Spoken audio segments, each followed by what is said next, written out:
Hey guys, what's up? It is Ripe again, back with more revenge stories. If you haven't already, please don't forget to check out my Patreon at patreon.com/ripeyoutube for exclusive Reddit content. Without any further ado, let's dive right into the stories. And the first one is titled Rural Revenge. I have a remote rural property where I plan to build a cabin someday. In the meantime, my family and I camp there as much as possible since we love it out there, creek nearby, rolling hills that used to be ditch irrigated pasture, gorgeous view and pretty much nobody around. One of the few people for miles is the ditch rider that operates a Trans-Mountain Water Division structure farther up the creek, owned by the company that bought the water rights my property had before the previous owner sold it. I had met the ditch rider once before. He was gruff at first, but as I curiously questioned him about his work, he opened up a little bit.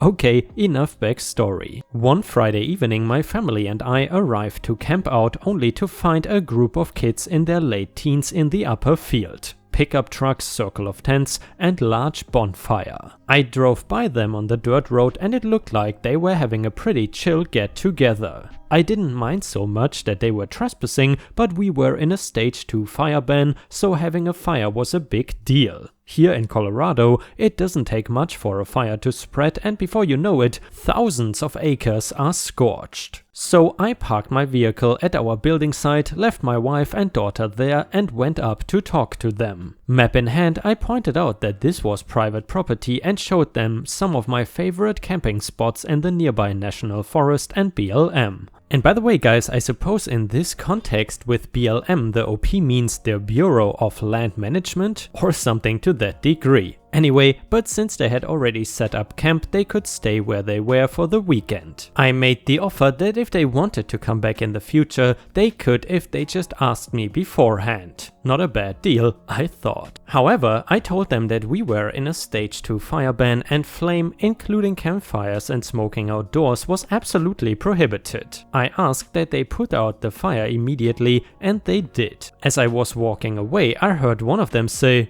"This guy thinks he owns the place," and they all laughed. I was a little offended considering how I could have easily told them to get the F out, but whatever. You know how male teens can be when trying to impress a group. Lo and behold, an hour later when I walk back to check on them, there is a bonfire twice as big as the first one. An FU to me and more importantly, a massive middle finger to the well-being of the entire region. I decide I need to teach these little guys a lesson. I devised a perfect plan. Remember when I said that this used to be ditch irrigated pasture? All the old water structures were still in place and in pretty good condition. Only problem was I didn't have a water right. So I drove up to the ditch rider's cabin and he remembered me from when we had met. I don't think he gets a lot of visitors. I explained the situation and his rough exterior turned to outright glee as he came up with the same plan I had. Together, we shut his company's headgate by about half, allowing a surge of water to flow downstream,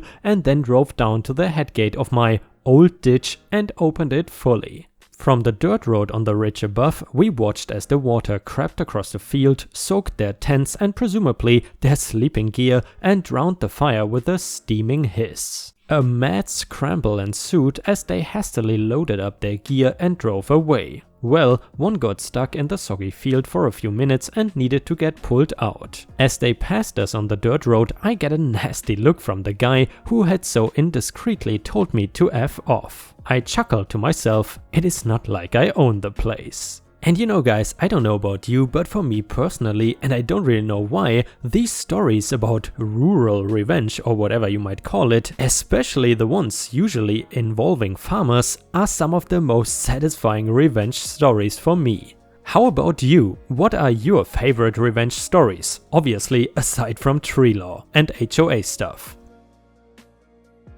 And the next one is titled Super Base, How About Super Evicted? I inherited a small bungalow home in central Florida. It was not much, but it was home. The neighbors' houses were close on all sides, which normally was not an issue. A house next to the bedroom side of me was rented out to a young group of people who occasionally had loud late-night parties. To me this was not a problem, as I worked nights. For the other neighbors it was a nightmare. The group would always seem to turn the music off before the cops would arrive, threaten violence or vandalism to people if they would walk over to complain, etc. I was trying to stay out of the drama until one of the punks got a new system for his car. The bass would literally shake my walls. I tried to be civil and even asked politely for him to wait at least until I was awake around 12 PM to rattle the few brain cells he had left into oblivion. He blatantly refused, and I'm pretty sure he did it more often to piss me off. So I did what the other neighbors had neglected to do. I got on the tax collector's website, found out who owned the house. It was owned by an elderly couple in Massachusetts, where I am from.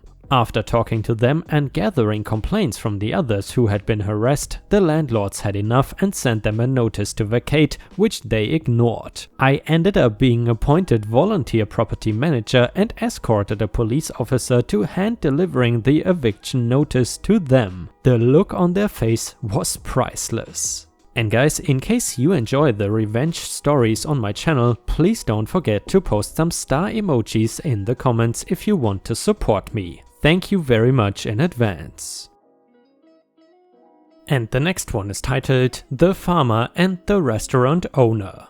Once upon a time there was a man who owned a piece of land next to a thriving restaurant. Now this man had owned the land for a long time, 22 years, and it was undeveloped. He had bought it cheaply, but it had great highway frontage, and he had always dreamed of building a little used car slot or gun shop on the tract as his retirement pastime. Now the man had had the tract zoned as a commercial lot when he bought it, but when news leaked about the upcoming development, the restaurant owners petitioned the zoning board to overturn the commercial zoning and reinstitute the original agricultural zoning. By the way, all land in the mythical state of Kentucky is zoned as agricultural by default. This was unfair, illegal, and generally rude, but the restaurateur's brother was the county zoning commissioner, so things naturally turned against our would-be entrepreneur. After fighting the good, clean, play-by-the-rules sort of battle and losing, our would-be entrepreneur gave up. He decided to accept the county zoning. Not to see the tract go idly unused, the enterprising retiree decided to pursue another business venture. He raised hogs, lots of them, to be exact, on his little 12-acre tract. For those of you unfamiliar with the climate in time-lost Kentucky, the summers are downright southerly in their humidity and heat. As you can imagine, a rather malignant odor grew up around the thriving hog farm. Patrons of the restaurant ate elsewhere, anywhere else to be exact. In a matter of weeks, the zoning commissioner reversed his earlier ruling, returning the commercial status of the lot. It is another caveat of Kentucky zoning law that land can always be used for a purpose lesser on the scale of hierarchy than its current zoning. Everyone, especially the restaurateur, was surprised when the hog farm remained in operation. Nothing, not even substantial financial offers, could convince the new farmer to quit his now beloved occupation. Exactly 3 months and 4 days after the opening of the hog farm, the restaurant closed its doors for good. The farmer, in a fit of depression, ceased hog farming and decided to open a small sporting goods store instead. It remains there to this day alongside his newly acquired restaurant. And guys, as we have mentioned plenty of times in the past, never mess with a farmer. They seriously got the best ideas when it comes to revenge for some reason. And the next one is titled An Oldie But a Goodie, Landlord of Doom Tried to Take Us On and Failed. This story happened in 2005, so it is a little far back now, but oh, do remember it like yesterday. Oh yes. Anyway, a bunch of my buddies and our girlfriends all decided to move out of our old college apartment and upgrade to a crappy house, since most of us had jobs now and it was time. So let me start with the place itself. Pretty big 4-bedroom lot, front and backyard, some fruit trees, single story, big driveway. It also had a dark side though, 12-foot tall pile of trash in the middle of the driveway. A garage filled with junk and refuse, broken windows everywhere, Black Widow spider infestation in the house. And yes, you would come home from work and find them hanging in the middle of your room. The heating system was not hooked up to any pipes in the attic, so when it turned on, the attack got nice and toasty and we froze. The yards had not been tended to in probably a decade. There was a rotten homemade jacuzzi, which we hated due to its ability to spawn black widow spiders and other woolly boobs. In short, this place was a dump and we got it because it was cheap. We knew a slumlord situation could be sucky, but we hoped that our slumlord would be one of those who takes your money and disappears, allowing us to do whatever we want. But no, this was not the case at all. The first thing she said was, "Oh, you have girls around. I know how that goes. First they stay a day, then a week, and then they move in. I don't want them here. They cannot come here." Next thing she noticed was my friend's drum set. "Oh no, you don't play that here. It is somewhere in the contract. The neighbors don't like me, so they will be mad if you play music." We are all completely taken aback by this psycho's audacious attitude. Then she sees the same roommate's truck, an old International Scout that he likes to work on sometimes. She didn't like this one bit. "Oh no, you don't want to work on cars in my garage.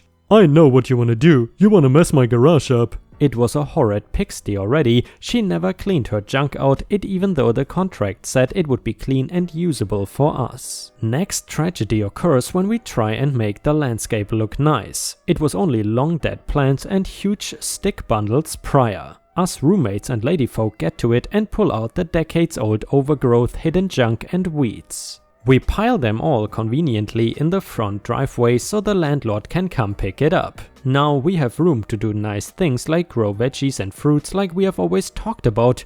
Wrong. "No, it is my house. You cannot change it. Put it back." But psycho, we just want to plant vegetables and stuff. We want to tend your fruit trees that have been ignored for a decade. Don't worry, we are good at this kind of stuff. Angry psycho, "No, it is my house and you cannot do that. You don't like it, you don't leave." She always pronounced live as leave here. Look, we pay a lease which states that this house and property are basically ours to do with as we please without you coming around all the time and arguing with us. I mean, we just want to plant vegetables. We don't want your flowers or whatever you think you're going to plant, instead 6 months too late. And then came those fateful words, the crossing of the Rubicon. "Fine, then you get out. I won't renew your lease." So here is where the serious revenge PORN section begins. Keep in mind that this lady is a witch psycho slumlord who would park her car in our driveway for weeks, show up unannounced and decide to grind tiles for the walkway at 6 AM on Saturday next to our windows. Never clean up anything she made, like the pile of junk that filled our garage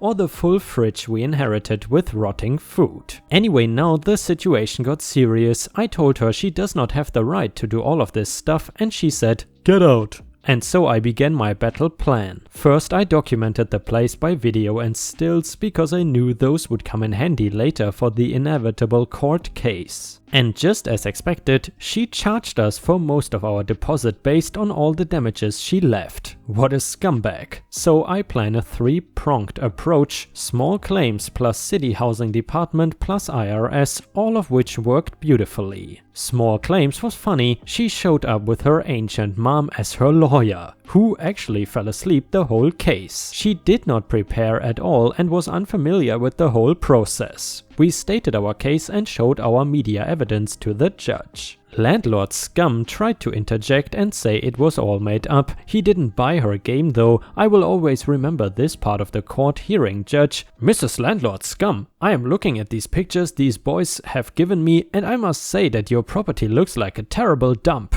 I am in no way surprised that they are fighting you on this." Of course, she just started stammering about us being liars and she is the victim, etc. We got the whole deposit back, on then to the housing authorities at the city. I brought them a very detailed report we made indicating every illegal / non-code issue we could find on the property. There were so many. We had pictures and everything. That place was janky and MacGyvered together like only a cheap psycho lady could do. On top of that, I reported her to the IRS. Her neighbors hated her and would tell us about all the problems she causes everywhere she goes. She also had a big mouth and admitted that she used our house as a tax shield, claiming she lived there and actually living somewhere else. I don't remember all of the details about the tax stuff, but I wrote down everything they told me and headed on down to the IRS office in my town. I filled out a form, anonymous of course, which basically allows you to rat on someone you know and suspect of committing tax fraud. I filled the form front to back and handed it in. Shortly thereafter, our deposit check arrived, and then a few weeks later I heard from the neighbors that her house had a lien against it. I never found out more than that, but I think I pretty much screwed her. I hope she saw that the power tripping and attempts to cut corners with us just ended up costing her 10 or maybe 100 times more time, energy and money. She may have even lost a property because of her behavior. I'm getting a justice boner just thinking about all this again. And guys, I would love to hear your stories about any landlords from hell you might have encountered so far in your life. Please feel free to share the stories on r/ripe stories on Reddit, which is our own subreddit. And if you're interested, there's a good chance that I might read the story, if it is a good one, in a video. My neighbors partied and kept me awake. I think this fits in petty revenge, let me know if I am wrong. Years ago I lived in a classic Southern California apartment complex. The kind that is 2 stories high and all have balconies or porches if you are on the ground floor. At the time I worked in a grocery store and could have shifts that started as early as 3:30 in the morning. When I had that shift on weekends, sleep could be hard to come by due to various gatherings around the apartment complex. I usually would not say anything about noise until 23 o'clock on weeknights and 24 o'clock on weekends. A new couple moved in right above us and were incredibly noisy at all times. They hosted a party on Friday and Saturday night. Since they had just moved in, I decided to let it go and not be that neighbor. The next weekend it happened again, and on Friday night about midnight I went outside and looked up at the people on the balcony and asked if they could quiet down. They mostly complied and I went to bed. The next night they were at it again, and this time when I went out to ask them to be quiet, I got a lot of "freak you" and "just go back inside." I did. I figured that I would wait for a better time to actually meet the upstairs neighbors. The next Friday afternoon rolls around and I can tell they are getting ready to have another party. They see me and start giving me grief and letting me know that I had better not complain, etc. The party wrapped up around 1:30 AM. Saturday night was worse. They were still partying when I left for work at 3 AM and I heard some parting shots as I walked to my car. I knew I had to act, but I did not know. Then slowly a plan emerged and I knew what I was going to do. I baked cupcakes for the new neighbors. I waited until Thursday morning at 2:45 AM. I took the plate of cupcakes to the neighbors. I went to their door and police knocked. The door opened and he was mad. He started to say something and then he looked up. He was about 5'6" and I am 6'1" tall. He was slight and I probably weighed about 175 pounds. I just put my best neighborly grin on my face and held out the plate of cupcakes. He regained some composure and starts to angrily ask me what I was doing. Then he said my favorite line, "Do you know what time it is? I have to get up for work in a few hours. Frick, you are rude." Once again, I held out the cupcakes and said, "I'm so sorry. I just figured that you are always up at this time since I see you every weekend."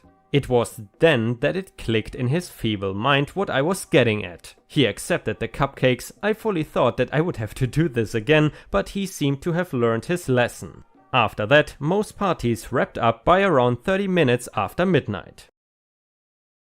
And Ripe stars, unfortunately we have already reached the end of today's video. I hope you enjoyed the content. However, if you cannot wait for more Ripe content, then I suggest you head on over to patreon.com/ripe YouTube, where you can find more exclusive Reddit content read by me. Patreon subscriptions start at just $1 per month, and for $1 your name will show up at the end of each of my new videos. However, if you are willing to spend $3 per month, you will get access to more than 50 exclusive Reddit videos, mostly just no mother-in-law stories. However, please understand, I don't want to pressure anyone into spending money, because I am already incredibly grateful that you watch my videos every single day. Thank you so much for your daily support, it really means the world to me, and I hope to see you again tomorrow for the next video.